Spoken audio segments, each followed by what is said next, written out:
እሺ ቀጥል ወንድማችን። እሺ ሌላው ደግሞ ለምሳሌ አንድ አዲስ ይገቡ መናፍስት አዲስ ይገቡ ያው አንዳንድ ጊዜ ያሳውቃሉ። አንዳንዴ ግን ከሸኘን በኋላ አዲስ የሚገቡ አሉና ለምሳሌ አውቆ ይገቡና በንዴት አስመስለን እንደዚህ ያደረግን ይላሉ። አሁን በብዛት ስናሸኝና ወዲያው ደግሞ በሳምንቱ በኋላ ሳምንቱ አዲስ ይገባል። አሁን አዲስ ለምሳሌ በንዴት ነው የገባው አውቄ በሐሳብ አስመስዬ ነው የገባው ምናምን ብሎ እንትን ይላሉ ይጋለጣሉና ይሄስ እንዴት ይመጣል? ስታሸኝና ለምሳሌ አንዳንዴ ሲላክልህና ሲታደስብህ ኦኬ ግን እነዚህ አዲስ የሚገቡ የሚባሉ በዚህ በንዴት ምናምን ይገባሉ በንዴትና በሐሳብ አስመስሎ።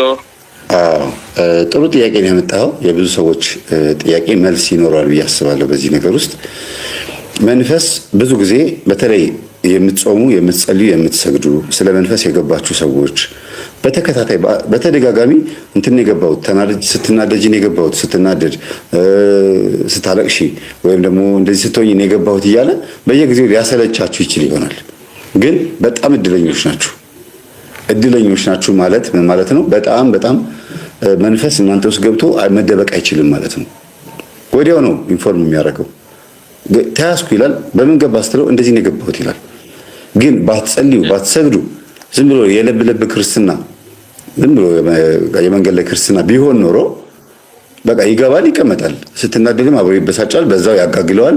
ከሆነ ሰው ጋር ትቆራርጣለህ፣ ከሆነች ልጅ ጋር ከስራህ ጋር ከምናምን ጋር ስራውን እየሰራ ይቀጥላል። አልተያዘም፣ አልተነቃበትም፣ መግባቱም አልታወቅም።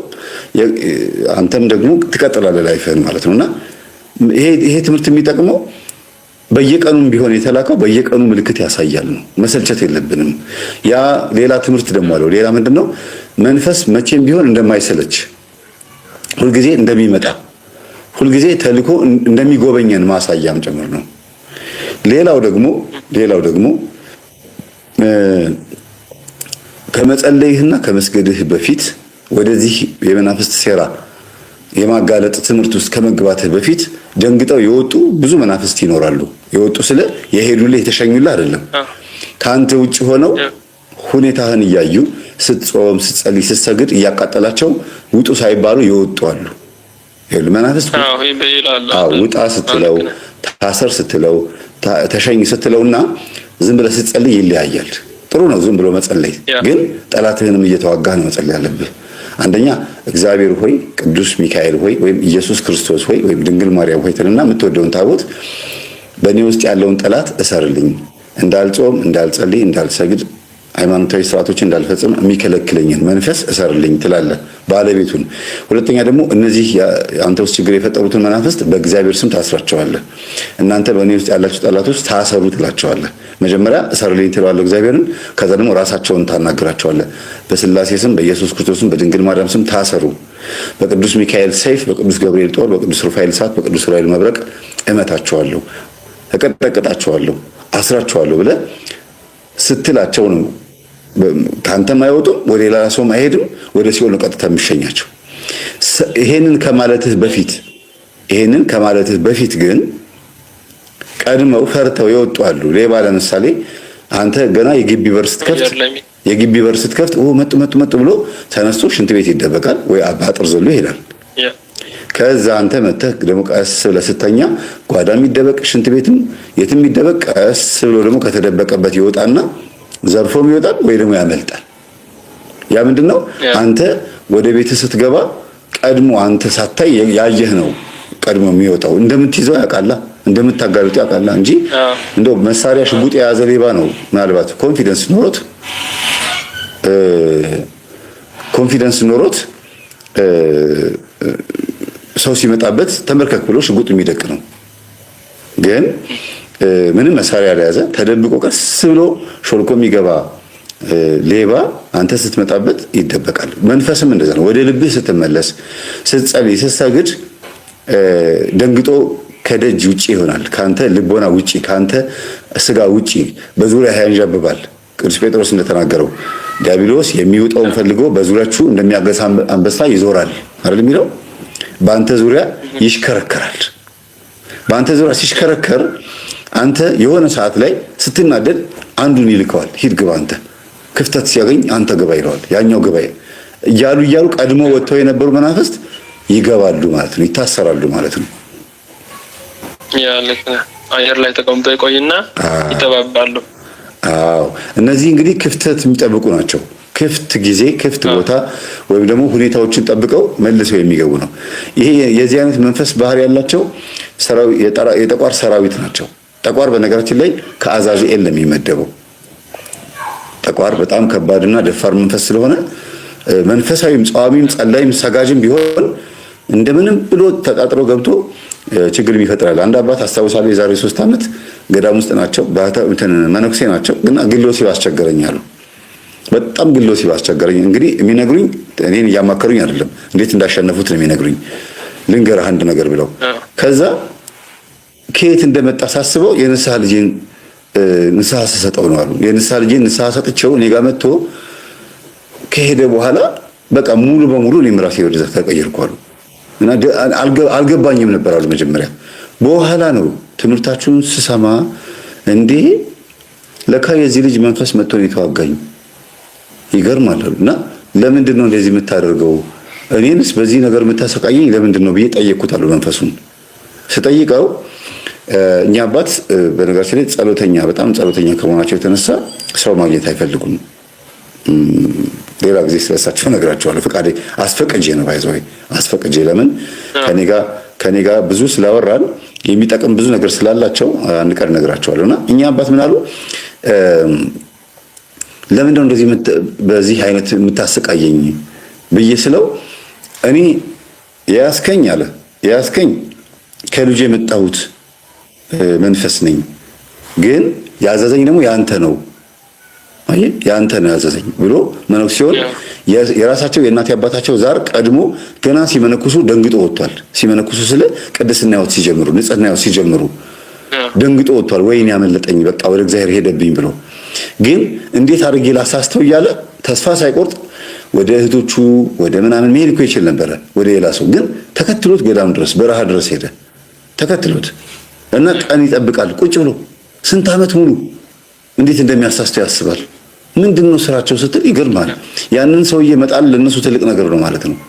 ያንን መነኩሴ መጣል ከዛ ንስሐ ሊገባ የመጣው ልጅ ወይም እሳቸው ሊጎበኝ የመጣው ልጅ መንፈስ እዛ ቀርቷል። ተናዶ እንዴት ልጄን ይቀምተን የታዘዝኩት ነገር ያከሽፍብኛል ብሎ ተናዶ እዛው ቀርቷል። አግዘኝ ይለዋል ደግሞ የእሳቸው ላይ ያለው መንፈስ አግዘኝ፣ ምን ላግዝህ እንጃ ብቻ ይሄን ሰውዬ እንጣለው ሲል ጊዜ በቃ እኔ ልጁን በዚህ ኃጢአት አስጨንቄው ስለነበረ ይሄንን መነኩሴ እንደዛ እናርገው። እሺ በሌሊት ሴት መስለን የታየንህ ሁለታችንም ነን፣ ሁለት ሴቶችን ያየሁታል አሉ ሲናገሩ መነኩሴው። ሁለት ሴት መስለን ገላችንን እንትን እያልን ወርማፕ ማለት ነው እያደረግን ምናምን ታየ ነው አሉ ለመነኩሴው። ከዛ በኋላ ዘሩን አፈሰሰ፣ በዛው ቀጠለበት ጀመረ ማለት ነው። ህልመ ሌሊት እንኳን አይቶ አያውቅም ነበር መነኩሴው። እና የሚደበቁት መናኛ አባቶቻችን አንዳንዴ ሰው ከማግኘት የሚደበቁት ፈተናው እነሱ ላይ ስለሚያይልባቸው ነው። እና የገዛ መንፈሳችን ከኛ ሂድ ሳንለው ውጣ ሳንለው ቀድሞ ወጥቶ ደግሞ አድብቶ ይመጣል እንደገና። ግልጽ ነው አይደል? ማውራ ይሄ ነው። ልክ ነህ። ይሄ ነው ለሚያጋጥም ነው። የዚህን ያክል ትዕግስተኛ ነው። የዚህን ያክል ትዕግስተኛ ነው። ያ በጣም ማለት አስበው መነኩሴውን ከመነኮሱ 5 ዓመት 6 ዓመት ሆኗቸዋል። ያን ያክል ጊዜ ቁጭ ብሏል፣ ጠብቋል። እሳቸው የሚወርቁበትን ቀን ይጠብቅ ነበር። እና ምንድነው መድኃኒቱ አልኳቸው። እኔ ልጄ ብዙ ሰዎች እንደሚጠይቁ ተስፋ አደርጋለሁ አሉኝ። አዎ አልኳቸው። ወጣት ናቸው በእርግጥ እኔ አንቱ ምለው ስለመነኮስ ነው እንጂ እኔ እድሜ ይበልጣቸዋለሁ። እና መፍትሄው ምን እንደሆነ ታውቃለህ አሉኝ። እነሳቸው አሁንም መፋለም፣ ዘርን ቢያስፈስሰውም አሁንም መፋለም፣ አሁንም ሁልጊዜ አለመሰልቸት። እግዚአብሔር ያውቃል፣ እግዚአብሔር አንድ ቀን ይፈውሰኛል፣ እግዚአብሔር አንድ ቀን ይምረኛል እያሉ ዝም ብሎ መታገል ነው። ከዛ የሆነ ቀን እግዚአብሔር ይፈርድልናል እንጂ ማቆም የለብንም ያሉኝ ትክክል ናቸው። ይሄን በደንብ ብዙ ሰዎች ላይ እኔ አይቼዋለሁ። ብዙ ሰዎች ላይ እንዳታቆሙ እያልኳቸው መምህር እስከ መቼ ይሉኛል። 2 ዓመት የሞላው ልጅ አለ ደም እስኪ ሸና ድረስ ግሎሲብ የሚያስጨንቀው የነበረ ልጅ ሲያይኝ ስቅቅ ይላል እንደ ንስሐ አባት። ምክንያቱም የነገረኝ ልክ እንደነሳ ነው የነገረኝ ከችግሩ ለመላቀቅ እንዳታቆም አልኩት። መጨረሻ ላይ ግን ምራቁን ተፋብኝ መንፈሱ። ልጁ ሲድን ማለት ሲድን ሳይሆን መንፈሱ ሲያዝ መቼ ነው የኔ መንፈስ የሚጮኸው አለኝ። እግዚአብሔር አንድ ቀን ይፈታሃል እያልኩት ሱባኤ ያዘ። ምርር ያለ ሱባኤ ድክም እስኪለው ድረስ አስቡት። በቀን ይኸውላችሁ 3 ሰዓት ላይ 287 ይሰግዳል። 6 ሰዓት ላይ እንደዛው 9 ሰዓትም 11 ሰዓትም በቀን ስንት እንደሚሰግድ አስቡት። ለ7 ቀን ያክል በመጨረሻ ላይ ዜሮ ገብቶ ምግብ እኮ በደንብ ይበላል ማለት ስለሚሰግድ ጉልበቱ እንዳይደክም በቀን እንዲያደረገ ማታ እየተኛ ቀን እየሰገደ ማታ እየተኛ ጸሎትን አያቋርጥም። በአፉ መዝሙረ ዳዊትን በኦዲዮ ከፍቶ ነው የሚሰግደው። በጣም ጎበዝ ነው። መጨረሻ ላይ ተያዙ። ስልችት ብሎት ነበርና በቃ ከዚህ በኋላ በፍጹም ይሄንን ሱባኤ አድርጌ ካልተያዙ እንደውም አንዳንድ ጊዜ በውስጥ ያለ ሃይማኖቴን እቀይራለሁ ሁሉ ብያለሁ። እንደዚህ በሉ ማለት ሳይሆን ስንፍናውን ነው የምነግራችሁ። እንዲህ ሁሉ አሰኝቶት ነበር። ግን ተያዘ። መምህር ላናግር እፈልጋለሁ በጣም ደስ ብሎኛል አለኝ።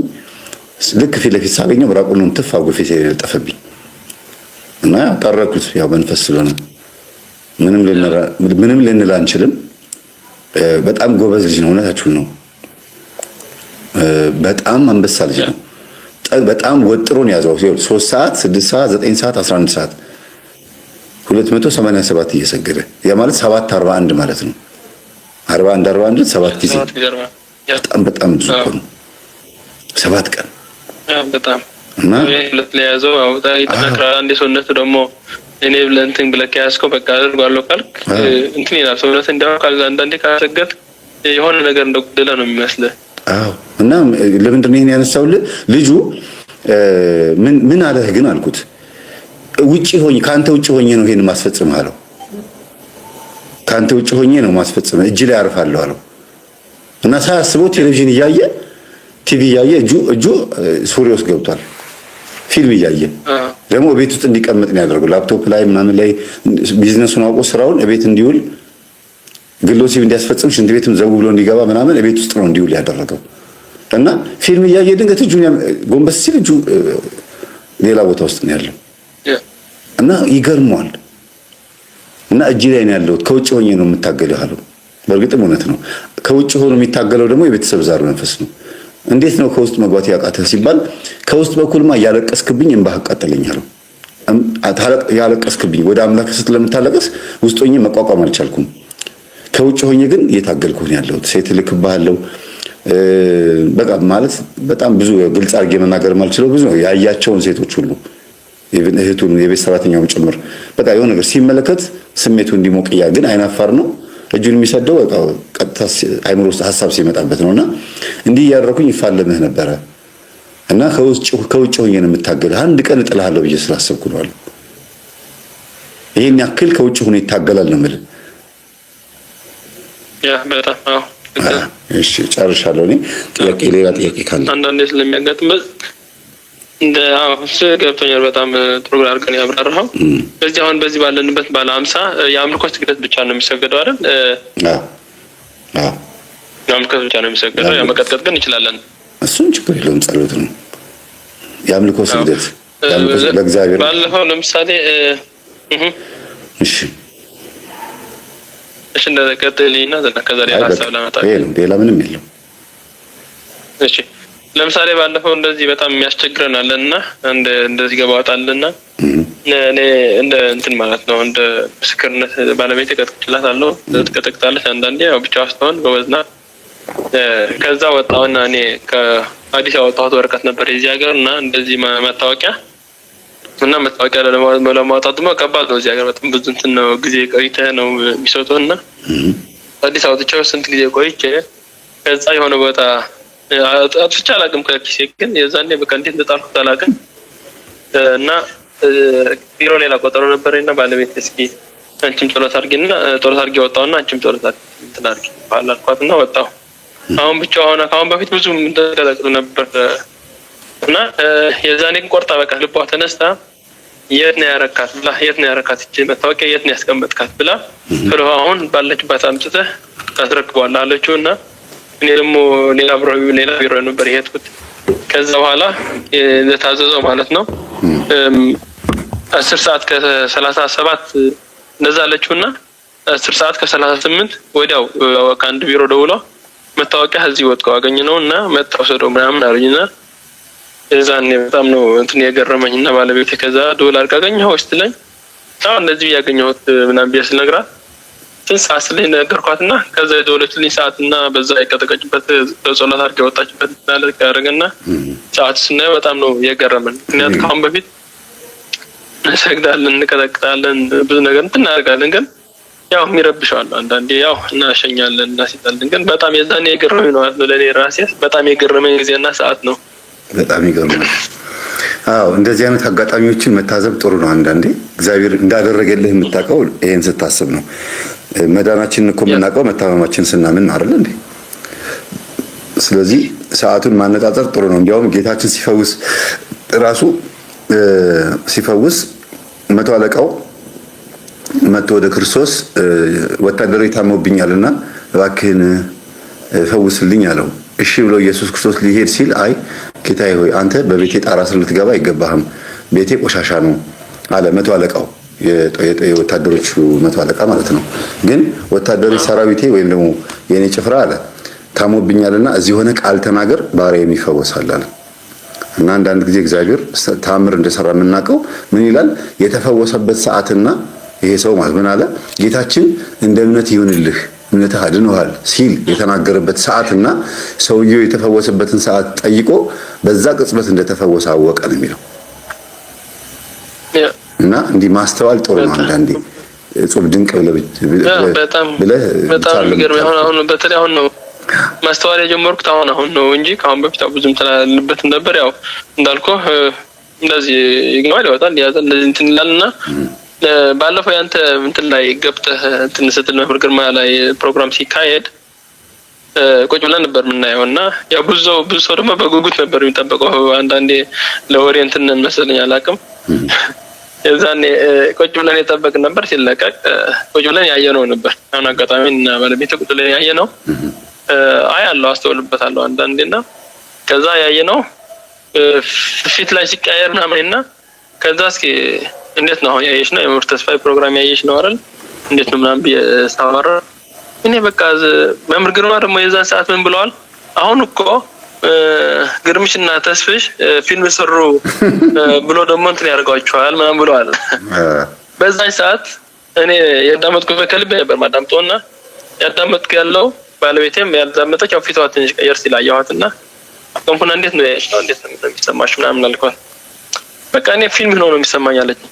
ሌላውን ፕሮግራም ታያዋለች ግን ፊልም ነው የሚሰማኝ አለችና ኦኬ ፊልም ነው እንደሽ በይ ቆሜ በይ አልኳትና የዛኔ ደግሞ በፀጉሯ እንትን ያክሳካት ነበርና የመምህር ግርማ ልክ መስቀላቸው ላይ አቆምኩትና መስቀላቸው ላይ ቆም አድርጌ እዛ ቴሌቪዥን ትልቅ ቴሌቪዥን አድርገን የምናየው ሄደሽ መስቀሉ ይዘሽ እስኪ በእግዚአብሔር ስም ብለሽ በመድኃኒዓለም ስም ብለሽ ንኪውና እስኪ ዳብሽ ምናምን አልኳት።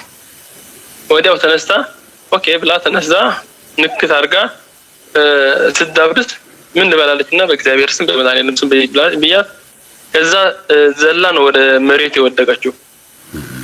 ከዛ ዘላ ወደ መሬት ወድቃ ሄዳ ተንገዳግዳ መቁጠሪያም ሲቀጠቅጥ ራሱን ተጋለጠ ማለት ነውና የዛኔ እንባ ሆነ።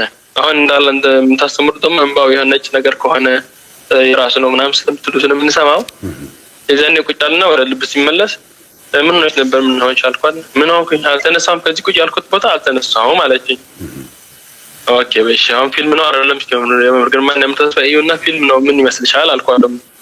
ምን ፊልም ነው ደግሞ የእውነት ነው እንጂ ምን ያየነው አይደለም የመምህር ተስፋዬ እንደዚህ አድርጎት ሕክምና ገብቶ የተከታተልነው አልነበረም እንዲያለችና ለውጥስ በዛው ታየዋለህ። አዎ በጣም እንትን በዛው ምስክርነት ነው እንደምስክርነት ነው የማስበውና በጣም ነው የዛኔ የገረመኝ። ወዲያው የሚያሳካት ፀጉሯ ምናምን ነበርና ወዲያው ነው የተዋት። ከዛ በኋላ በቃ ጸጥ ነው ያለው። የሚገርም ነው። በጣም ጥሩ ተሞክሮ ነው ያደረከው። ይሄ ራሱ በራሱ አይምሮን የማጽዳት ስራ ነው የሰራውና የማስተካከል ስራ። እግዚአብሔር ያክብር። ጥሩ ነው። አለች ባለቤትህ? አለች። በዛው ስክሪንሾት አድርገውና እንዳትረሳን። ከሁለት ጊዜ አድርገዋል፣ ረስተዋል መሰለኝ። አላገኘንህም። ስልኬ ሲሞላ እንዳለ ፋይሉን ወደ ሃርድ ዲስክ ስለምገለብጥ እንዳለ ይሄዳል። ለዛ ነው የምረሳው አንዳንዴ እንጂ እንትን አይደለም። እሺ እና ችግር የለም። አሁን አድርግልና በተመቸ በትውልን በጣም ደስ ይለናል። ምናማክር ሀሳቦች ምናምን ስላሉ እንደውም እሺ መምህር ልስጥ ባለቤት ያለ አለው ማን በል እኔ አመተ ኢየሱስ እባላለሁ። አመተ ኢየሱስ እንኳን ደህና መጣሽ። አንደና ቆይ ደህና ነህ ወይ? በርታለን። መምህራችን እንዴት ነው? እየበረታ ነው አለው። እግዚአብሔር ይመስገን። አዎ እንግዲህ በእናንተ ጸሎት አለው።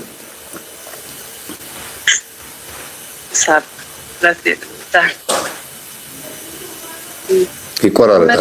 አንድ ጥያቄ ልጠይቅ። ቦታሽ ነው ምንድን ነው? አልሰማህም? ይቆራረጣል።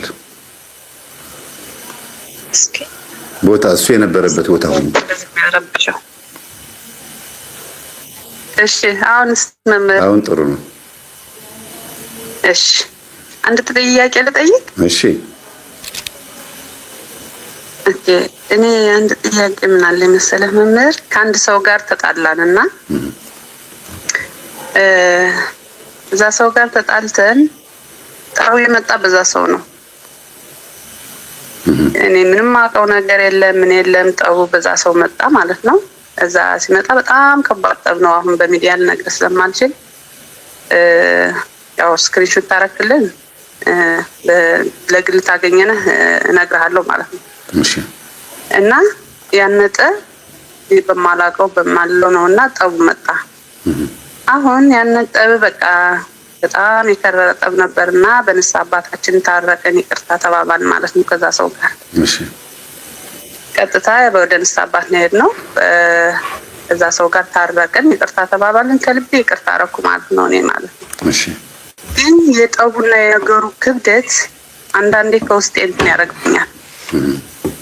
ይቅርታ አድርጌያለሁ ከልቤ፣ ግን ያቃጭልብኛል። በቃ አንዳንዴ በነገሮች እያስታወስን ወይ ደግሞ በቃ እኔስ እንደዚህ ነኝ ወይ እኔ እንደዚህ አይነት ሰው ነኝ ወይ በቃ አሁን ያላደረከው ነገር አለ አይደለ? አሁን መምህር ተስፋዬ ይሄን ያክል ብር ወሰደ፣ ሳትወስድ ይሄን ያክል ብር ወሰደ ባይ ነው ያየሁት። አንድ ሰው ቢነግርህ ምን ትላለህ?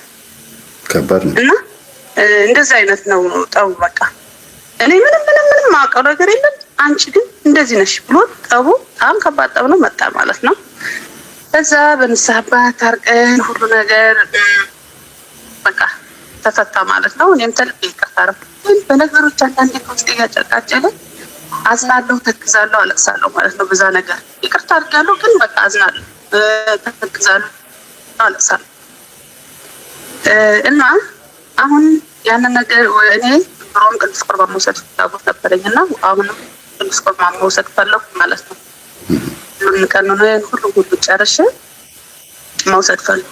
ግን ያን ነገር ከውስጤ ይመጣብኛል አንዳንዴ። ይቅርታ አድርጋለሁ ለምን አለው ለፈጣሪ ለምን ከውስጤ ይመጣል? ለምን እንደዚህ አስበዋለሁ? ለምን እንደዚህ አለቅሳለሁ እላለሁ አንዳንዴ ማለት ነው። እናስ ያንን ነገር ይቅርታ አድርጌስ ከውስጤ እንደዚህ ተቃጨለስ ቅዱስ ቁርባን መውሰድ እችላለሁ? አይ ቅዱስ ቁርባን ምን ወስደው በጣም ፍጹም ሆነን አይደለም ማለት ማንኛውም ሰው ጽድት ብሎ ንጽት ብሎ ከሐሳብም ይኸውልሽ በሐሳብም ኃጢአት ከመስራት በስጋም በነፍስም ኃጢአት ከመስራት የተጠበቀችው ድንግል ማርያም ናት። እኛ በዚህ ምድር ላይ ያለን ሰዎች ስጋው ደግሞ የምንቀበለው ልንነጻ ነው ወይም ደግሞ ህይወት ልናገኝ ነው እንጂ ጨርሰን ጽድት ብለና ብንችል መጠበቅ ያለብን ህግ አለ። ዋናውን ማፍረስ የለብንም። ለምሳሌ ንስሐ መግባት፣ ንስሐ የገባንበትን ኃጢአት ላለመድገም መለማመድ መስራት። ከዛ ደግሞ ቅዱስ ቁርባን የሚፈልገው ንጽህና ደግሞ አለ። የንጽህና ህይወት ቅድስና እንኳን ባይሆንም ግን የንጽህና ህይወት ይፈልጋል። እነዛን ነገሮች በደንብ አድርገሽ ለይተሽ ማወቅ፣ ሰዎችን አለመሳደብ፣ አለማማት፣ ልብሽ ሁልጊዜ ታራቂ እንዲሆን መለማመድ። ስጋው ደግሞ እኮ ስንቀበል ታራቂ እንድንሆን ያደርገናል። መቀበልሽን ማቆም የለብሽም። ታራቂ እንድትሆኚ ይቅር ባይ እንድትሆኚ ቂም እንዳትይዥም ውስጥሽ ያለውን ነገር እያረጋጋ ይመጣል። ብዙ ጊዜ ቅዱስ ቁርባን የሚቀበሉ ሰዎች ስክን የማለት ዝግ ብሎ የማውራት እንደገና ደግሞ በቃ ነገሮችን አመዛዝነው ከማውራት ይልቅ በሰው ነገር አይፈርዱም፣ ጣልቃ አይገቡም። እንደዚህ አይነት ነገሮችን እየተለማመዱት ይመጣሉ። ለምን? ራሱ ስጋና ደግሞ ከክርስቶስ አማናዊ ስለሆነ ያ ነገር ይጋባል ማለት ነው። በጸጋ ወደኛ ይመጣል። ስጋው ደግሞ የሚቀበሉ ሰዎች በጣም ይረጋጋሉ። በቃ ባጭሩ የሚንቀሸቀሽ ነገር የሚያስጨንቅ ነገር ውስጣቸው አይኖርም። እፎይታ ይሰማቸዋል። ይሄ በቃ የዘላለም አይምሮን የሚያልፍ ሰላም ይሰማቸዋል። እና እንደዛ እንድትሆኚ ነው የምትቀበዩ እንጂ ይሄንን ነገር ከአይምሮ ጨርሶ ላውጣ ስላልቻልኩኝ መቀበል የለብኝም ማለት የለብሽም። እየተለማመድሽ ቅዱስ ቁርባኑን ተቀበይ።